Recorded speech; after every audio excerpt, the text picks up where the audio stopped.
पुरीगंज नाम का एक गांव था, जहां पर सुरेश नाम का एक व्यक्ति अपने माता पिता के साथ रहा करता था। सुरेश को पानी पूरी खाना बहुत पसंद था।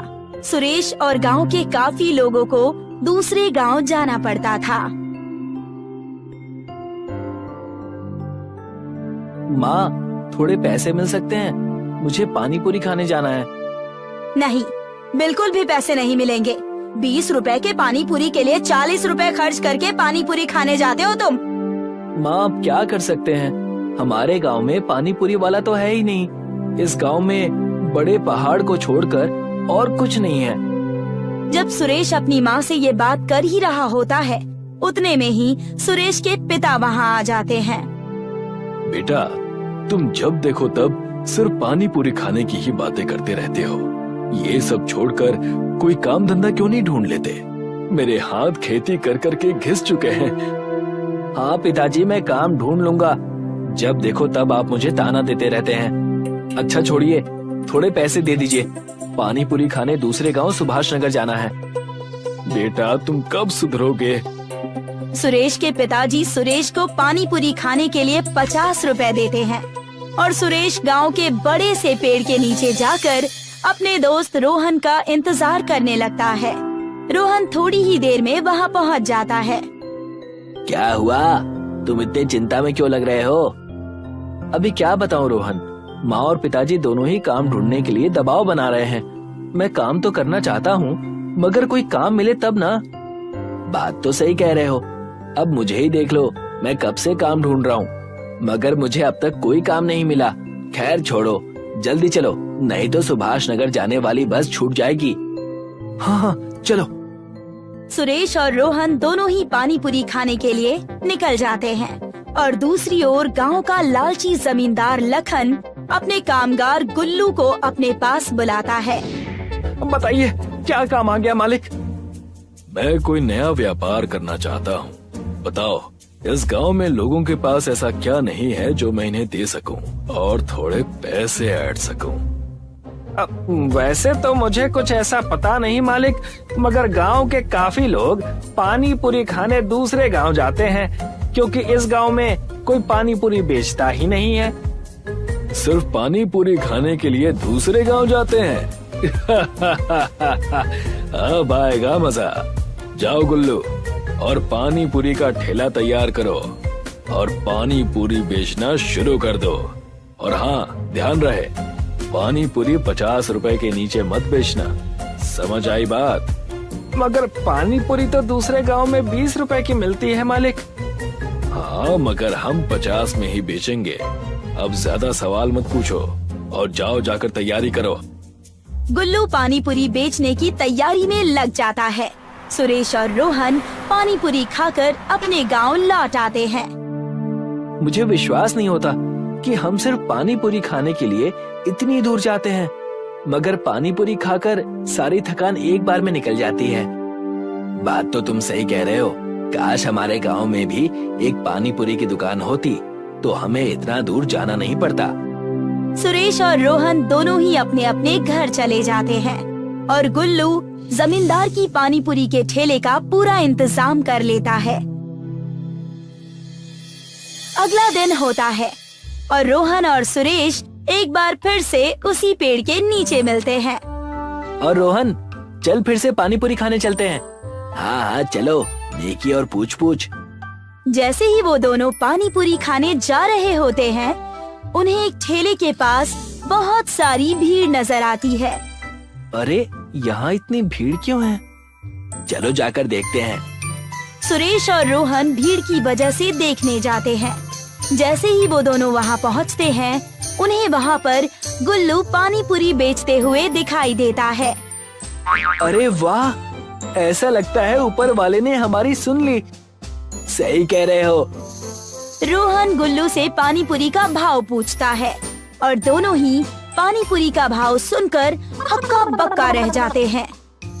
50 रुपए? इतना ज्यादा? दूसरे गांव में तो सिर्फ 20 रुपए में ही पानी पूरी मिल जाती है। उतने में ही जमींदार लखन वहाँ पहुँच जाता है और कहने लगता है, तो वहीं जाकर खा लो पानी पूरी, हमने कहाँ मना किया है। वैसे भी दूसरे गांव में पानी पूरी खाने के लिए भी 50 रुपए ही दे रहे थे ना, तो इससे अच्छा यहाँ दे दो, क्या दिक्कत है? अच्छा, तो ये आपकी दुकान है, तभी सोचूं कि ये इतने ज्यादा दाम में पानी पूरी क्यों बेच रहा है। कोई बात नहीं, हम भी हमारी पानी पूरी की दुकान खोलेंगे और गांव वालों को कम पैसों में पानी पूरी खिलाएंगे। जाओ जाओ, बस गांव में एक मैं ही हूँ जिन्हें बाहर के लोग पानी पूरी की पूरी बना कर देते हैं। जरा मैं भी तो देखूं कि तुम दुकान कैसे खोलते हो।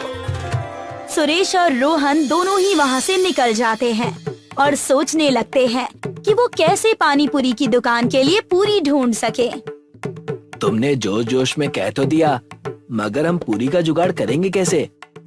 हमें कुछ ना कुछ तो करना ही होगा, वरना ये जमींदार ऐसे ही लोगों से पैसे ऐंठता रहेगा। जब वो ये बात कह ही रहे होते हैं, वहाँ से एक बूढ़ा व्यक्ति बड़ी ही थकी हुई हालत में गुजर रहा होता है। पानी, पानी, कोई मुझे पानी दे दो। आप ठीक तो है ना दादाजी? रुकिए, मैं अभी पानी का बंदोबस्त करता हूँ। रोहन, जाओ पास में जो भी घर हो वहाँ से पानी लेकर आओ। अभी लेकर आता हूँ।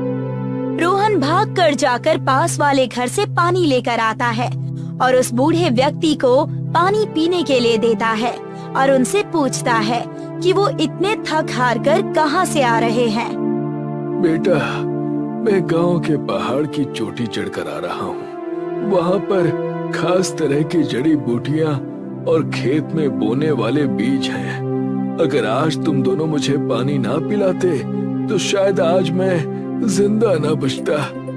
वो बूढ़ा व्यक्ति इतना कहने के बाद अपने झोले में हाथ डालकर सुरेश और रोहन को वो जादुई बीज देता है और कहता है, जब भी तुम इन बीज को अपने खेत में बोओगे, तब तुम्हें 5 बार उस वस्तु का नाम लेना होगा जिसे तुम अपने खेत में उगाना चाहते हो, और अगले दिन वो उग जाएगा। बूढ़ा व्यक्ति इतना कहकर अपने रास्ते चला गया और सुरेश और रोहन उस जादुई बीज को अपने घर लेकर चले जाते हैं। चलो आज ही जाकर इस बीज को मेरे पिताजी के खेत में गाड़ देते हैं और देखते हैं कि ये सच में जादुई है या नहीं। सही कह रहे हो, अगर ये काम कर गया ना तो हमारी पूरी समस्या खत्म हो जाएगी। सुरेश और रोहन दोनों ही उस बीज को लेकर खेत में जाते हैं और 5 बार पानी पूरी का नाम लेकर उस बीज को खेत में बो देते हैं। अगली ही सुबह खेत में पूरी उग जाती है और सुरेश और रोहन दोनों ही अपनी पानी पूरी का ठेला डाल देते हैं और सिर्फ 20 रुपए में पानी पूरी बेचना शुरू कर देते हैं। अरे, ये तो बड़ी अच्छी दुकान दिख रही है। जरा एक प्लेट तो लगाना भाई। जी अभी लगाता हूँ। सुरेश अपने ग्राहक को पानी पूरी खिलाता है। मैंने आज से पहले कभी भी इतनी अच्छी पानी पूरी नहीं खाई। मजा आ गया इस पानी पूरी को खाकर। एक काम करो, और 2 प्लेट लगा दो और 2 प्लेट घर के लिए भी बांध दो। धीरे धीरे करके सभी सुरेश और रोहन के पानी पूरी के ठेले पर आने लगते हैं। जब भी पूरी कम पड़ जाती है, पानी पूरी की खेती से पूरी लेकर आ जाता है। गांव वालों ने जमींदार के पानी पूरी के ठेले में से पानी पूरी खाना बंद कर दिया था। ये देखकर जमींदार आग बबूला हो जाता है और अपने कामगार गुल्लू से कहता है, गुल्लू, क्या हुआ? पानी पूरी का धंधा चल क्यों नहीं रहा? मालिक, वो पानी पूरी को 20 रुपए में बेच रहा है और हम 50 रुपए में, और मैंने तो सुना है कि उसकी पानी पूरी काफी स्वादिष्ट है। हमें कुछ ना कुछ तो करना पड़ेगा, नहीं तो सारा धंधा चौपट हो जाएगा। मेरे पास एक तरकीब है। अब कैसी तरकीब मालिक? जैसा मैं कहूँ बस वैसा करना गुल्लू। चलो मेरे साथ। जैसे ही रात होती है, जमींदार और गुल्लू दोनों ही रात के अंधेरे में आकर सुरेश और रोहन के ठेले में आग लगा देते हैं। बहुत पानी पूरी बेचने का शौक था ना, अब बेचते रहना पानी पूरी। अगले दिन जब सुरेश और रोहन अपनी पानी पूरी बेचने आते हैं, तब वो देखते हैं कि उनका ठेला तो पूरी तरीके से जला हुआ है। ये किसने किया? भला ऐसा कोई क्यों करेगा? ये पक्का उस जमींदार का काम होगा। हमारी दुकान की वजह से उसकी पानी पूरी की दुकान नहीं चल रही होगी और वो लोगों से पैसे नहीं ऐंठ पा रहा होगा। मगर मैं हार नहीं मानूंगा। हम फिर से एक ठेला लगाएंगे। सुरेश और रोहन फिर से ठेला बनाते हैं और अपनी पानी पूरी एक बार फिर से गांव में बेचना शुरू करते हैं। और ये बात गुल्लू जाकर अपने मालिक जमींदार लखन को बताता है। क्या उन्होंने फिर से अपना ठेला लगा लिया? जी मालिक, इनके ठेले पर आग लगाने का कोई फायदा नहीं हुआ। तो हम सीधा जड़ पर हमला करेंगे। मैंने सुना है कि सुरेश के पिता के पास एक खेत है जहाँ पर ये दोनों जादुई पानी पूरी की खेती करते हैं। ये तो मैंने भी सुना है, मगर आप करने क्या वाले हैं? चल जाएगा, सब पता चल जाएगा। बस तुम मेरे साथ चलो। जैसे ही रात होती है, जमींदार और गुल्लू दोनों ही पानी पूरी की खेत में आ जाते हैं।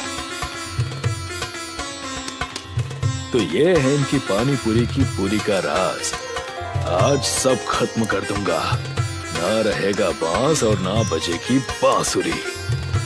जैसे ही जमींदार खेत में आग लगाने वाला होता है, उतने में ही खेत के बाजू में गड़े पेड़ की जड़ें उन्हें जकड़ लेती हैं। मालिक, आप बचाइए! मालिक, आप बचाइए!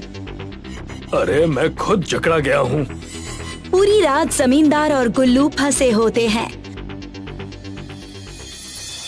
अगले दिन जब सुरेश और रोहन पूरी की खेती करने आते हैं, तभी वो जमींदार लखन और गुल्लू को जकड़ा हुआ देखते हैं। मुझे माफ कर दो सुरेश और रोहन। मैं तुम्हारी खेती जलाने के लिए आया था, मगर यहाँ के झाड़ों ने हमें जकड़ लिया। मैं तुम दोनों को आश्वासन देता हूँ कि मैं अपने सारे गलत काम छोड़ दूंगा और पानी पूरी भी 20 रुपए में बेचना शुरू कर दूंगा। ये झाड़ इन खेतों की रक्षा करते हैं। आपको अपनी गलती का पछतावा है। हमारे लिए बस इतना ही काफी है। जैसे ही सुरेश और रोहन जमींदार और गुल्लू को माफ कर देते हैं, वैसे ही पेड़ उन्हें छोड़ देते हैं।